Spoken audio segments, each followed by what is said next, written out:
Chapter 1. The First Stranger. In the southwest of England, there are many long, low, grassy hills, which have not changed their appearance for centuries. Farmers still keep their sheep on them, and the only buildings are lonely cottages where shepherds live. 50 years ago, there was a shepherd's cottage on one of these hills. It was only 3 miles from the market town of Casterbridge, but it was unusual for travelers to pass this way.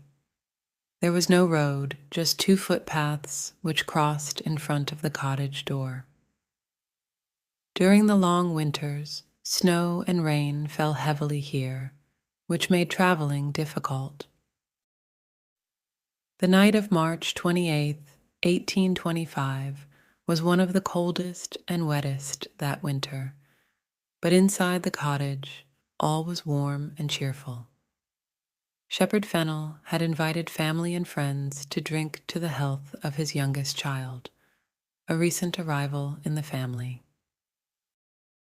19 people were at the party, married women and single girls, shepherds and farm workers, young people talking of love, and old friends talking of the past. Shepherd Fennel had chosen his wife well.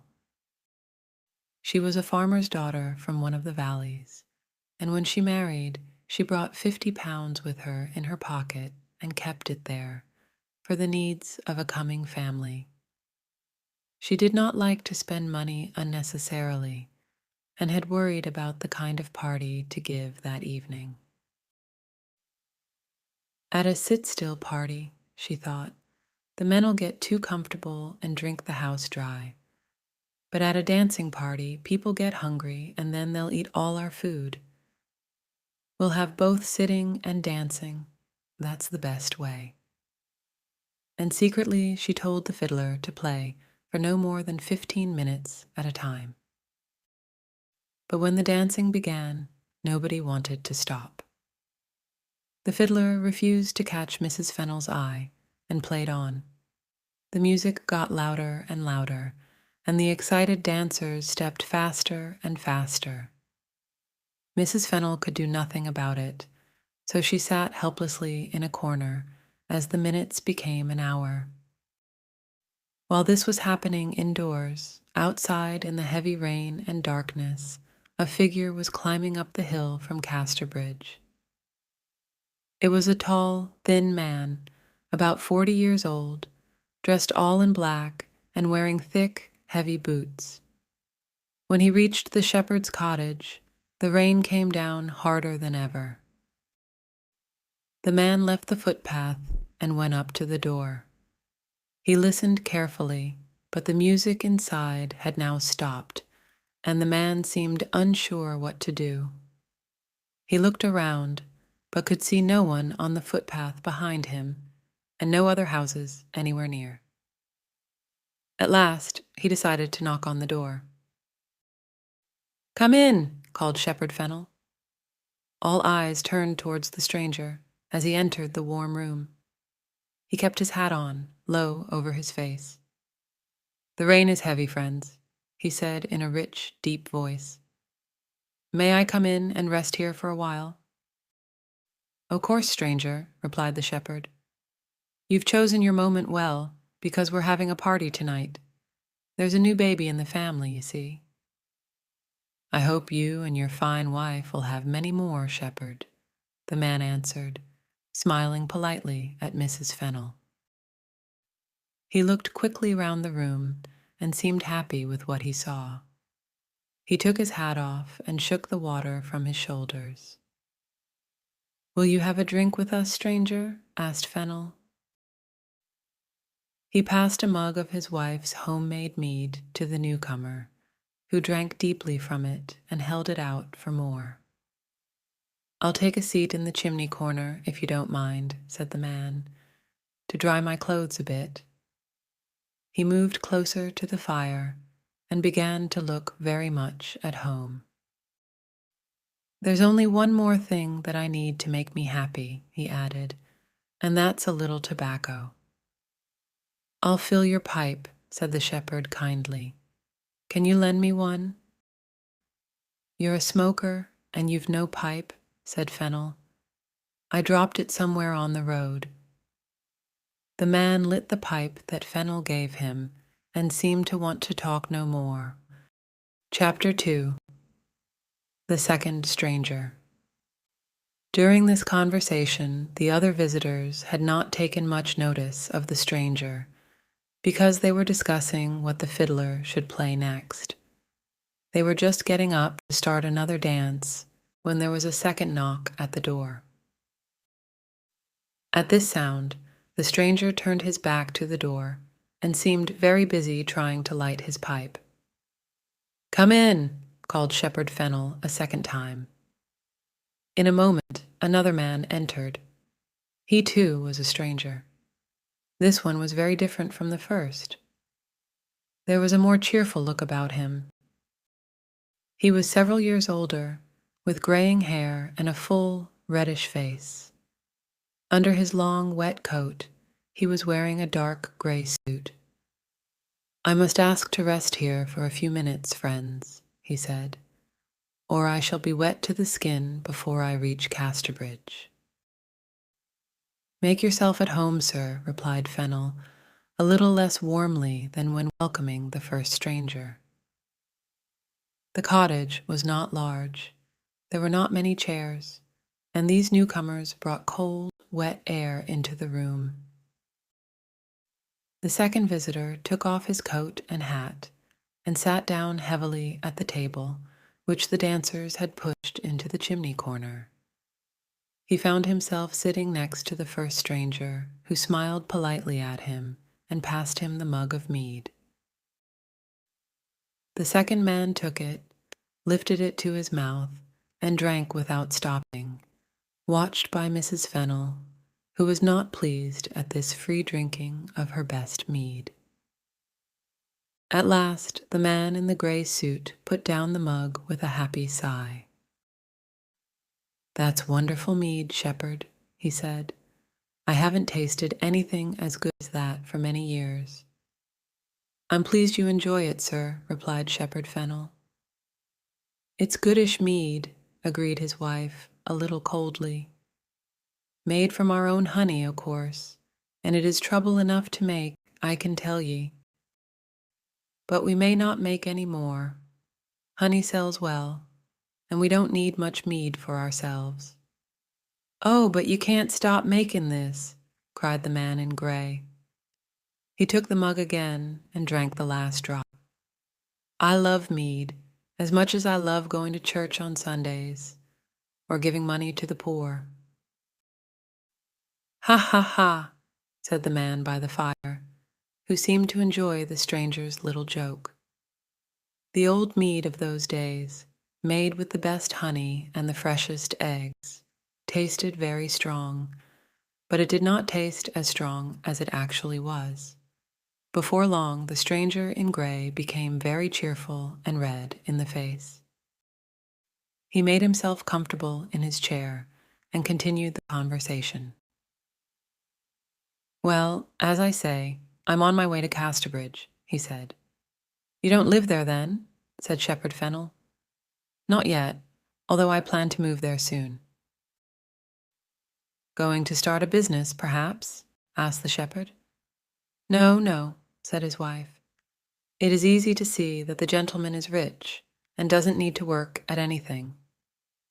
Rich is not the word for me, madam, replied the man in gray. I have to work, and I do work. And even if I only get to Casterbridge by midnight tonight, I must begin work there at 8 o'clock tomorrow morning. Yes, hot or cold, rain or snow, I must do my day's work tomorrow. Poor man. So, although you look rich and comfortable, your life is harder than ours, is it? Said the shepherd's wife. Well, it's the work that I have to do, that's all. Now I must leave you, friends. But before I go, there's time for one more drink to your baby's health. Only the mug is empty. Here's some small mead, sir, offered Mrs. Fennel. We call it small, but it's still made from good honey." "No," said the stranger. "I prefer to remember the taste of your best mead, thank you." "Of course you do," said Shepherd Fennel quickly. He went to the dark place under the stairs where the best mead was kept and filled the mug. His wife followed him and spoke worriedly to him in a low voice. "I don't like the look of the man at all. He's drunk enough for 10 men already. Don't give him any more of the best." "But he's in our house, my love, and 'tis a miserable wet night. What's a mug of mead, more or less?" "Very well, just this time then," she said, looking sadly at the mead. "But who is he, and what kind of work does he do?" "I don't know. I'll ask him again." While the man in gray drank his mead, Fennel asked him again about his work, but the man did not reply at once. Suddenly, the first stranger spoke from his seat by the fire. "Anybody may know what I do. I work with wheels." "And anybody may know what I do," said the man in the gray suit, "if they're clever enough to find it out." There was a short silence, which the shepherd's wife broke by calling for a song. The second mug of mead had made the stranger's face even redder and more cheerful than before, and he offered to sing the first song. This is what he sang: "My job is the strangest one, honest shepherds all. Work that all the world can see. My customers I tie, and I take them up so high and send 'em to a far country." No one spoke except the man near the fire, who joined in the last part with a deep, musical voice, "and send 'em to a far country." None of the people in the room understood what the singer meant, except the man near the fire, who continued smoking and said calmly, "Go on, stranger, sing on." The man in gray drank again from his mug and sang, "There isn't much I need, honest shepherds all, to set the criminals free. A little piece of rope and a tall hanging post, and that'll be enough for me." Now it was clear to everybody in the room that the stranger was answering the shepherd's question in song. They all looked at him, their eyes and mouths wide open in horror. "Oh, he's the hangman," they whispered to each other. "He's come to hang that poor clockmaker tomorrow in Casterbridge prison, the clockmaker who had no work and whose children had no food. So he stole a sheep, and now he's going to hang for it." Chapter 3. The Third Stranger. Just then, there was another knock on the door. People seemed frightened, and Shepherd Fennel was slow to call out, for the third time, the welcoming words, "Come in." The door was gently opened, and another stranger stood in the doorway. He was a little man with fair hair and was tidily dressed. "Can you tell me the way to—" he began, but stopped speaking when his eyes fell on the stranger in gray, who, at that moment, started singing again, "Tomorrow is my working day, honest shepherds all, working with the little piece of rope. A sheep has lost its life, and the thief must pay the price. He'll find some peace with God, we hope." The man by the fire repeated cheerfully in his deep voice, "He'll find some peace with God, we hope." All this time the third stranger had stood in the doorway, and now everyone turned to look at him. They saw to their surprise that his face was white, his hands were shaking, and his eyes were fixed in horror on the man in gray. A moment later he turned and ran away into the darkness and the rain. "Who can that be?" asked Shepherd Fennel. No one answered. The room was silent, although there were more than 20 people in it, and nothing could be heard except the rain beating on the windows. The stillness was broken by a bang. It was the sound of a gun, and it came from Casterbridge. "What does that mean?" cried several people at once. "A prisoner's escaped from Casterbridge prison. That's what it means," replied the man in gray, jumping up from his chair. "I wonder if it's my man." "It must be," said the shepherd. "And I think we've seen him. The little man who looked in at the door just now and shook like a leaf when he saw ye and heard your song." "His face was as white as a sheet," said the fiddler. "His hands shook like an old man's," said a farm worker. "His heart seemed as heavy as a stone," said Mrs. Fennel. "True," said the man by the fire. "His face was white, his hands shook, and he ran like the wind. It's all true." "We were all wondering what made him run off like that," said one of the women. "And now 'tis explained." "Is there a policeman here?" asked the hangman. One of the men came slowly forward, pushed by his friends. "I'm one of the king's officers, sir," he said. "Then take some of these men at once, follow the criminal, and bring him back here. He hasn't gone far, I'm sure." "I will, sir, I will, when I've got my uniform. I'll go home and put it on and come back here immediately." "Uniform? Never mind about your uniform. The man'll be far away by that time." "But I must have my uniform. There's the king's name on it in gold. I can't arrest a man without my uniform on."